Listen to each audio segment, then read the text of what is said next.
Bismillahir Rahmanir Rahim. Innal hamdalillah wassalatu wassalamu ala Rasulillah. To proceed, brothers and sisters and friends and everybody else, I greet you with the warmest Islamic greetings of peace. Assalamu alaikum wa rahmatullahi wa barakatuhu. Which basically means, may the peace and blessings of God be upon you all. Brothers and sisters and friends, thank you very much for attending today's lecture, which I think is a very important lecture for us to start thinking about our ethical lives and the foundation concerning our moral outlook. But before I get into that, I want to try and melt the ice. Many of us, when we have conversations with one another, we like to pre-frame each other. I see some faces in this room, they may not be Muslim, they may be agnostic, atheist. To be honest, these categories and labels are unnecessary, especially when it comes to discourse. And let me explain why. Because I think the problem in when we're trying to engage with each other's ideas is the problem of categorization, and it is the problem of pre-framing each other. And this is why I think we should follow what I would like to call a Quranic ethic when engaging with one another. Interestingly, in the Quran, in the 2nd chapter, God, He announces that He's going to send down a man on earth as a vicegerent to take care of the planet. And the angels, they say, essentially, hold on a second. You're going to bring someone down that's going to create bloodshed and misery and war. And God says, I know that which you don't know. Now, when we ponder upon these verses, and we don't just become desert romantics and sit back on the deck chair, touch the sand, look at the stars and write poetry to our beloved. But rather, if we scratch the surface, we see that essentially we should not use our previous experiences, our baggage, our limited perceptions, and pre-frame that onto new realities. Because, for example, I could do this test in this room and say to the Muslims, when you think of the word atheist, what comes to mind? Now, I've done this many times, and what many Muslims say, which is unfortunate, arrogant, pseudo-scientific, they think they know the truth, lost, deluded. And I've also done this with atheists.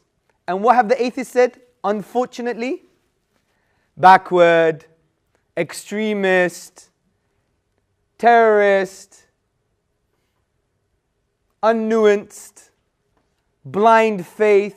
So you see, both camps are pre-framing each other. And this is the biggest problem. We've pre-framed each other. And that's why we can't connect with one another. So the cliches concerning the atheists are obviously wrong. And the cliches concerning the Muslims is also wrong.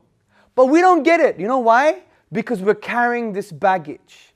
We're carrying this limited experience, these limited perceptions, and we're imposing it on these new realities. Even when you look at me, I'm not saying I'm popular, but maybe you've seen my debate with Professor Lawrence Krauss. Famous atheist, Hamza Tzortzis, has a debate with him. I come across in a certain way, I agree. At times I come across arrogant, at times humble, at other times a little bit confused. There's a whole myriad of emotional dispositions coming out. So I don't blame you if that's the only thing you saw and you came to this room and said, right, I'm going to get this guy. And that's why I really want to focus on this psychological element in the beginning, because it allows us now to listen to the words and the meaning that they represent, and not the personality or the emotions or our previous narrative. Imagine all human beings did this. We will all fall in love, right? So I think it's very important for us to connect that way. Insha'Allah, which means God willing. So today's topic, brothers and sisters, is if good and evil exist, then God must exist. And this is the summary of today's argument. If what we mean by good and what we mean by evil, if we mean those things in an objective sense, then God must exist. Let me give an example of what we mean by objective. Imagine I had my 6-year-old son here, Zachariah, and all of a sudden, I pulled out my AK-47 and I shot him in the head. And I went, I think everybody, intuitively and within ourselves, even if we sideline our emotions, we would say that is not only immoral and evil, but it is objectively immoral and evil. Regardless if the whole room had a consensus and said, no, actually, according to his beliefs, according to his upbringing and his culture, it could be morally okay. I don't think anyone in this room is prepared to say such a thing. So we have this sense of ought within us, inbuilt, that we know some things are grey. Other things, there's no compromise. This is objectively, morally wrong, regardless if the whole of Cardiff, the whole of the UK, the whole of the world, or the whole of the universe came together and said, no, it is actually a good thing to do. You would still stand and say, no, it is an objectively, morally wrong thing to do. This is objective evil. My argument today is, if that's true, if we start with this axiom, which means a self-evident truth, and we'll build upon that premise, then God indeed exists. And I'm going to explain this. But I want to really be nuanced here and tell you what we are not saying. Number one, we are not saying the following: you can't be an atheist and display moral or good behavior. That's ridiculous. Some of the nicest people I've met are atheists. Like Professor Richard Norman. Had a discussion with him a few years ago. Great guy. You could have a pint of milk with him any day. Just to make it Islamic, because we don't drink. The second thing we are not saying, you have to believe in God to have moral traits, such as defending the innocent and feeding the poor. Of course not. Many atheists work for volunteer organizations. Many are activists, especially for liberal movements that want equality and rights and human rights for many countries. So they have their sense of what they think is right. Number three, we are not saying just by being a believer, you will have good behavior. You know this, Muslims, right? It's in our families, in our homes. We have issues. We're human beings. Nobody's perfect. So we're not saying these things in this argument. This is what we are saying. Number one, if God doesn't exist, then you can never say objectively that killing my innocent 6-year-old is morally wrong. Because moral values such as murdering innocent people for entertainment is wrong and defending the innocent is good will be just mere social conventions. Like, is it okay to pick your nose at the dinner table or to burp loudly? Why?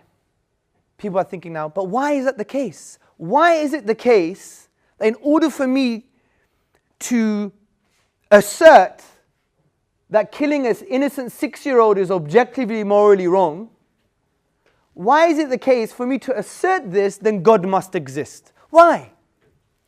Because brothers and sisters and friends, without God there is no foundation for objective moral values. Why? Because think about the concept of God, of the divine reality. The concept is that you can't really attribute subjectivity to this concept because God transcends human subjectivity by definition. He is the only kind of conceptual anchor point that transcends human relative and subjective perspectives. Now you may think, but there are other possible foundations for morality. And in moral philosophy, this is called moral ontology. You don't have to know that term, but just to spice up the language a bit, it's moral ontology, the foundations, the grounding for our moral outlook.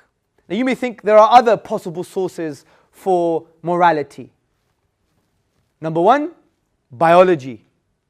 Number two, social pressure. Number three, social realism. And we're going to discuss what these mean. Sorry, moral realism. And we're going to discuss what these mean. Now,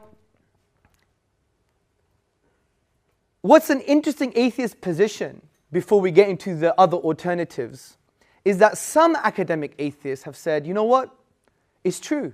If you remove the divine out of the picture, we can never assert, according to our framework, our model, our worldview, our atheistic philosophy, if one exists. You can never assert that there are objective moral values, or that's objectively evil, or that's objectively good. You can never assert this. Some academic atheists have asserted such viewpoint. They said it's just all relative. For example, the late Professor J.O. Mackie, in his book Ethics, Inventing Right and Wrong, he says the following on page 15, and it was published by Penguin. He says, there are no objective values. The claim that values are not objective are not part of the fabric of the world, is meant to include not only moral goodness, which might be most naturally equated with moral value, but also other things that could be more loosely called moral values or disvalues, rightness, wrong and wrongness, duty, obligation, and actions being rotten and contemptible, and so on. So essentially, J.O. Mackie is saying we can't really establish an ontological basis, a foundation to ground our morals so we could assert that they are objective. And that's what he felt concerning the atheistic position. And it is no wonder Professor Ian Markham explains in his book Against Atheism, God explains the mysterious ought pressing down our lives, and God explains the universal nature of the moral claim.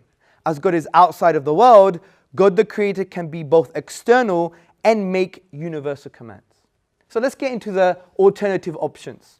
What about biology? Can biology or evolution or natural selection form an ontological grounding, the rational foundations to really peg our moral values, what we think is absolutely right or absolutely wrong? Can biology become that foundation to ensure we can say that killing Zachariah is morally wrong, objectively, regardless if the whole world came together and said it was right? Well, let's see. And let me start with an interesting example that Charles Darwin actually called an extreme example in his book, The Descent of Man and Selection in Relation to Sex.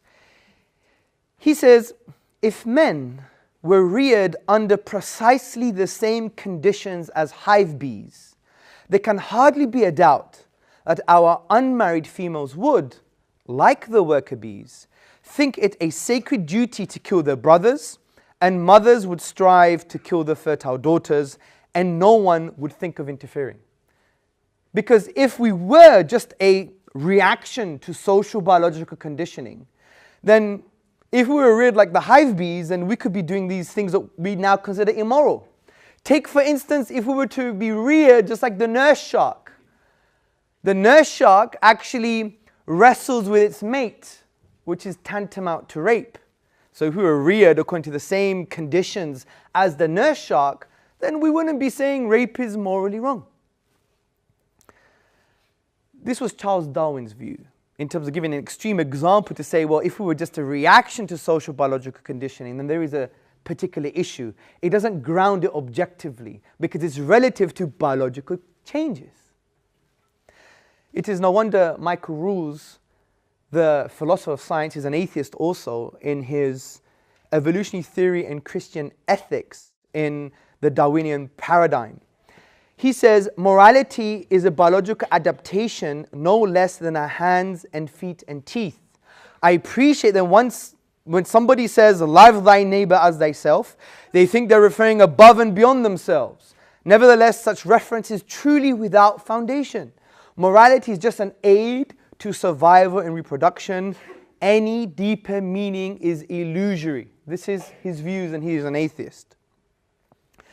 Now, Professor Dan Dennett, who wrote the book Consciousness Explained, I believe in 1991, he tried to argue that we don't really have what I would call the subjective inner experience.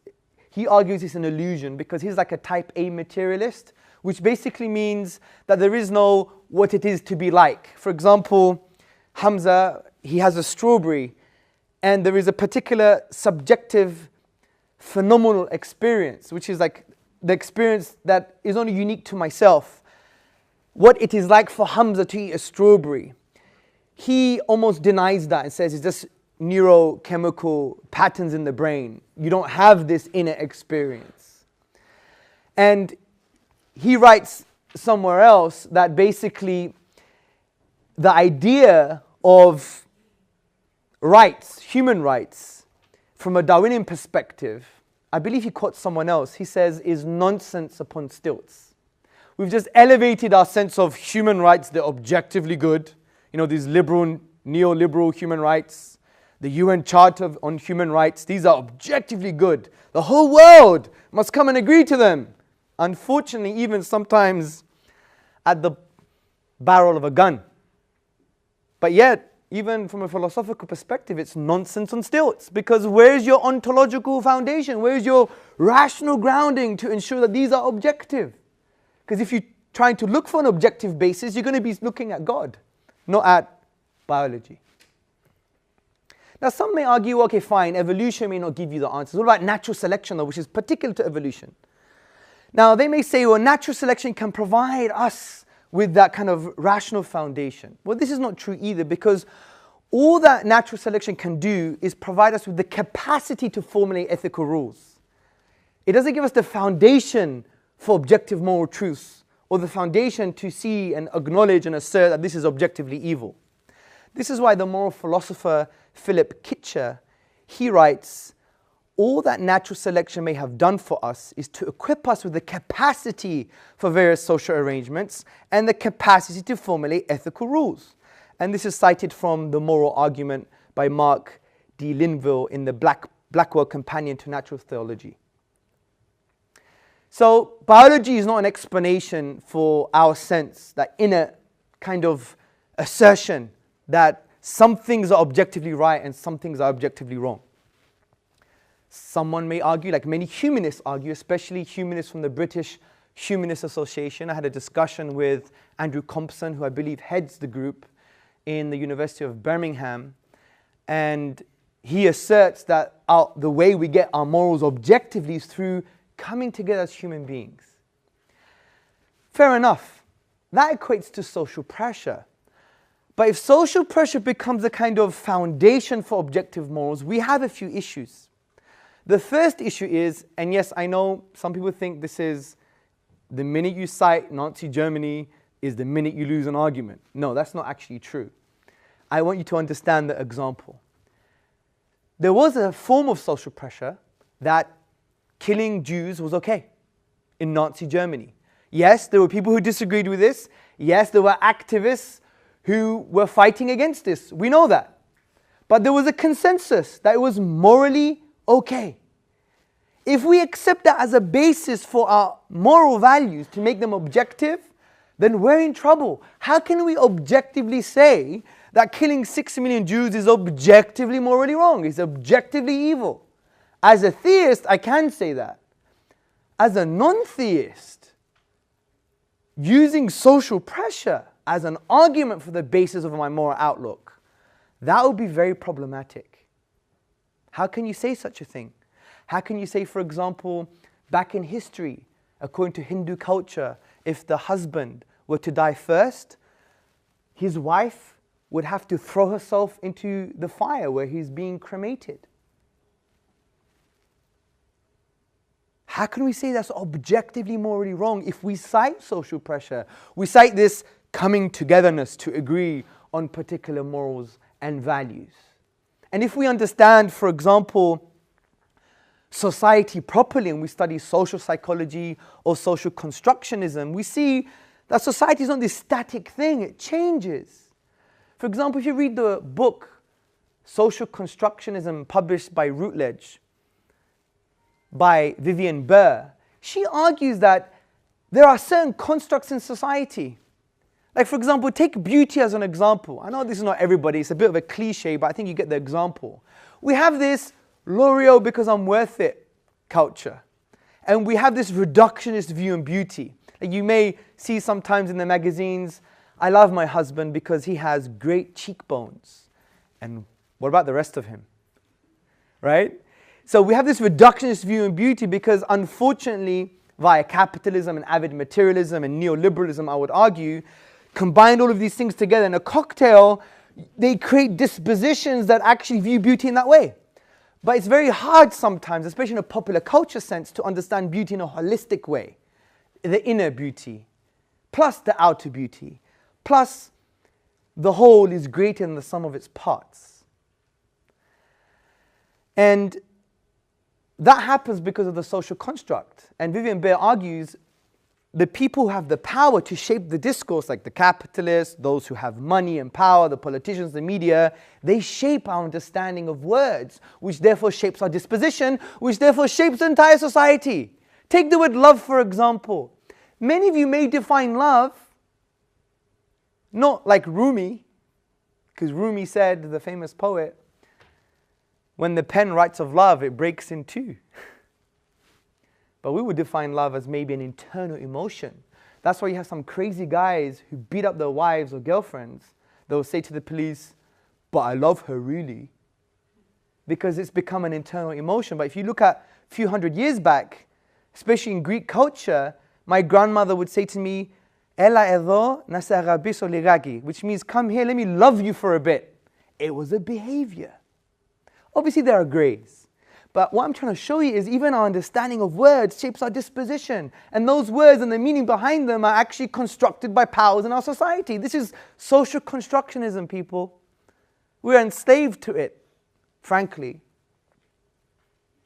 Take, for example, the way we look at morals. Generally speaking, in a liberal society in England, homosexuality is fine. By the way, I'm not passing any judgments before anyone wants to report me, yeah? Because you get so much rubbish on the web. I just have to put these caveats all the time, yeah? I'm using it as a friendly, warm, compassionate example. Is that fine? So, let's take homosexuality as an example. 50 years ago, or even, not even 50 years ago, it was seen as a disorder. I'm not passing a judgment, yeah? But now it's seen as something that's okay, right? Why is that the case? Because society changes based upon power struggles, different ethical viewpoints, different ideologies that are being adopted, and that's life, that's society. And society shifts humanity to a certain perspective, or it takes them backwards, depending on what your position is.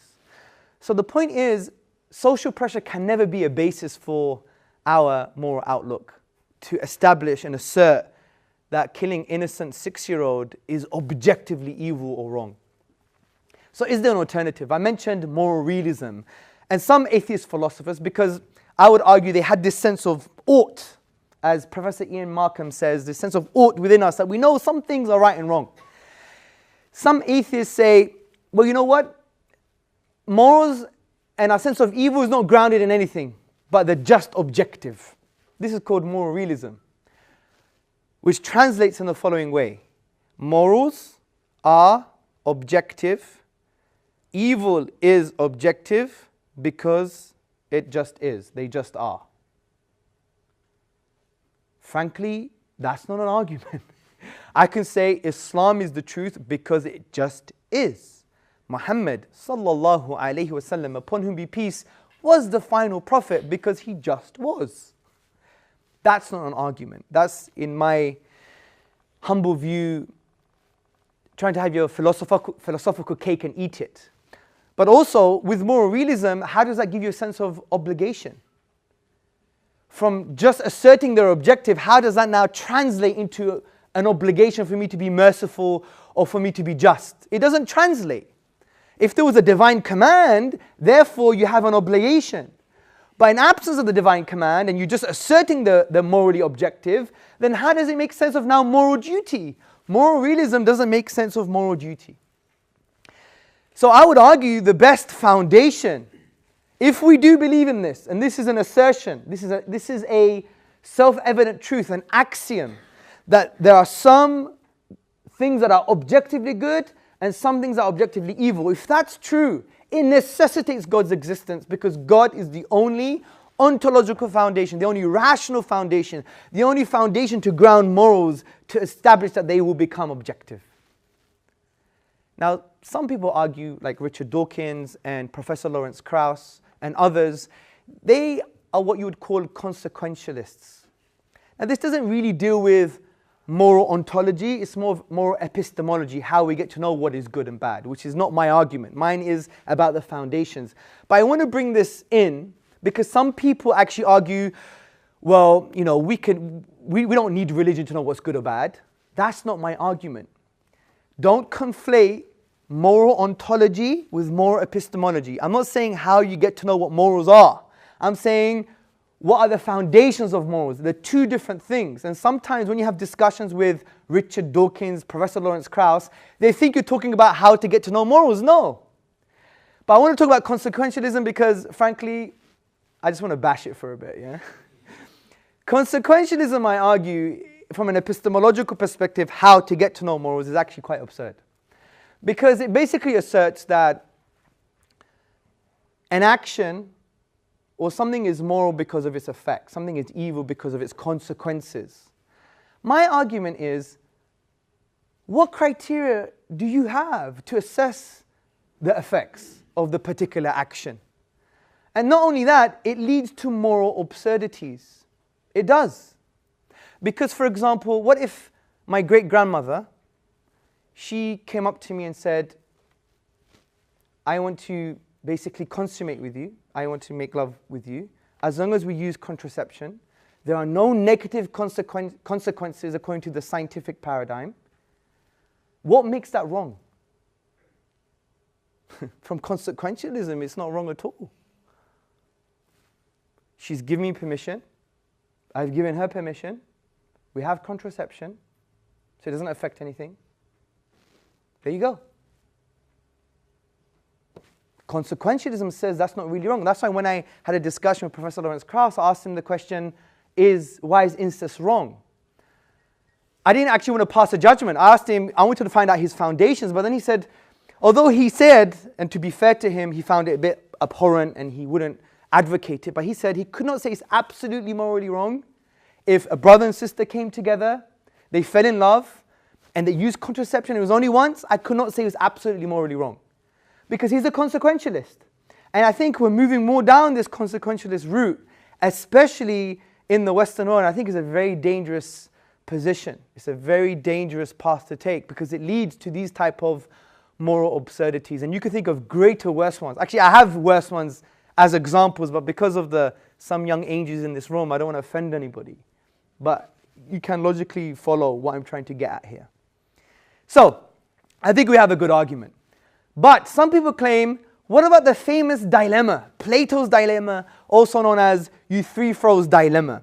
And this is the dilemma. It says, well, you argue that God is the only basis for objective good and evil. Well, is it good because God commanded it, or is it good because of the commands of God are good? There's a problem.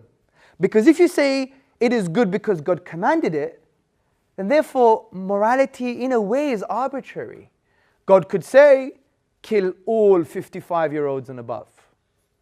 Right? He could say that, and by that definition, it could be good. But then that doesn't really agree with our sense of ought, that some things we do agree are objectively morally good and objectively morally bad. Now if you say, oh, is it good because the commands of God are good, then you already know what good is and you're judging God's commands. So you already know what good is. So there's a dilemma. Where do we go? I believe this is a false dilemma. We could chop it in half and have a third alternative. And it's summarized best by Professor of Philosophy Shabir Akhtar in his book, The Quran and the Secular Mind, published by Routledge. On page 99 he says, there is a third alternative, a morally stable God of the kind found in Scripture, a supreme being who will not arbitrarily change his mind about the goodness of compassion and the evil of sexual misconduct. Such a God always commands good because his character and nature are good. So his commands are good because they are derivatives of the divine will, and the divine will is that he is good. Now you may argue, well, why is God the definition of good? Because you're assuming God, by definition, is the definition of good. Well, I think it's easy to understand, because if God is the only being worthy of worship, then the only being worthy of worship is the morally perfect being. So therefore, moral truths are derivatives of his divine will. This is no wonder Richard Taylor, in Ethics, Faith and Reason, he says, contemporary writers in ethics who blithely discourse upon moral right and moral wrong and moral obligation without any reference to religion are really just weaving intellectual webs from thin air, which amounts to saying that they discourse without meaning. Now, let me give you the Islamic basis for this argument. Now, Islam, especially when you read the Quran, many verses imply that good and evil have an objective nature. Okay? For example, the Quran says in chapter 4, verse 78, if any good reaches them, they say this is from God. But if any evil befalls them, they say this happened because of you. Say all things are from God. What is wrong with these people that they do not understand any word? So the verse itself assumes that that good is actually good and that evil is actually evil. So it's not basically saying that good that may be relative. It's saying it's good because it transcends human subjectivity from this perspective, because the divine verses, we believe, are universal. And it's no wonder Ibn Taymiyyah, the 14th century theologian, he said, God commanded and prohibited according to his knowledge of the benefits and detriments to servants in the command, the prohibition, the thing commanded and the thing forbidden. Essentially saying that his commands are derivative of his will. And his will it doesn't go against his own nature, which is the wise, the knowing, al-Qudus, the holy, the good. And this is why if you refer to Quran chapter 59 verses 22 to 24, you see that God refers to himself as the perfect, as the holy. So therefore, by definition, he is the definition of what is good and perfect and holy. And his commands, in other words, what's right and wrong, or the duties that we have, they are actually objective because they're derivatives of his own nature, which al-Qudus, the holy and the perfect. And that's why I would argue it's no wonder John Mark Reynolds, he says in a blog, morally, the new secularists cheat at every turn. They believe in doing right, but never ground it in anything. So from this perspective, brothers and sisters, we see that we have a decent argument for God's existence is based upon what we believe to be right and wrong. Now you may think, well, there's so much difference of opinion on capital punishment and difference of opinion on how to lead a good life. Yeah, that's fine. We're not disagreeing with that. We're talking about some moral fundamentals that are cross-cultural. They transcend religious discourse. They transcend language. Those things have maintained and have been maintained in society. And if we believe as an axiom, as a self-evident truth, that that is objectively morally wrong, then how so? How do we ground it? Biology is not an explanation. Natural selection is not an explanation. Social pressure is not a foundation to ground these morals objectively. The only thing available is actually God. Because God, by definition, transcends human subjectivity. Now you may think, well, there are other options, Hamza. You haven't mentioned all the other options. Fair enough. Give me the other option. Let's address it. Let's talk about the other option. Let's talk about it seriously. Let's not say you're wrong because there are other options. This is called the fallacy of the phantom option.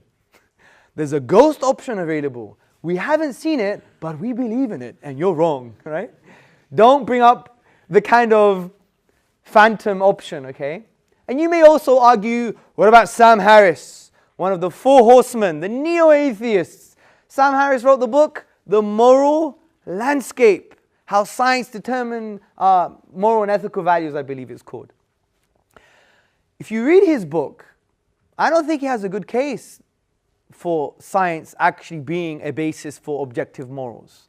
Now, just to summarize his argument, he talks about the peaks and the troughs of well-being. So the peaks on his moral landscape are what you would call well-being. The troughs is what you call suffering. So he says everything that equates to well-being is morally good. Everything that equates to suffering is morally evil. But there are some issues here, and he actually admits this towards the end of his book. What about, for instance, thieves? If I stole £1,000 from a multi-billionaire, hasn't harmed him at all. It's increased my well-being. Is that a morally good act now because it's increased my well-being? What about non-penetrative pedophilia? What if, and there's no psychological effect, right? From a consequentialist perspective. He's 11, 12, say. And it's non-penetrative, but they do everything else. And he's happy. He has a sense of well-being, and so has the man. According to Sam Harris, then it's on the peaks. And that's why sometimes from our intuition, we could see that his moral landscape actually becomes a moral rubbish tip, frankly. But anyway, that's my view. I could be wrong. By the way, everything I've said today, I entertain the fact that I could be totally wrong. I'm not saying this in some kind of arrogant way and claim to be an amazing academic. I'm not. I gave you some of the references of the books that I referred to. These are easy concepts to understand. They may be dealt with, broken down. If so, I want to have this conversation with you, honestly, yeah? Because I like to not take pride. Pride's a bad thing Islamically from a spiritual perspective, but you know what I mean. That I'm willing to change my mind on argumentation and how we approach these issues. So, I hope you enjoyed yourself, and I hope we have a very good Q&A. And in light of the Islamic ethic, the Prophet, upon whom be peace, sallallahu alaihi wasallam, said, the cure to ignorance is to ask and learn, and this is the perfect time for both of us. Assalamu alaikum. Thank you very much.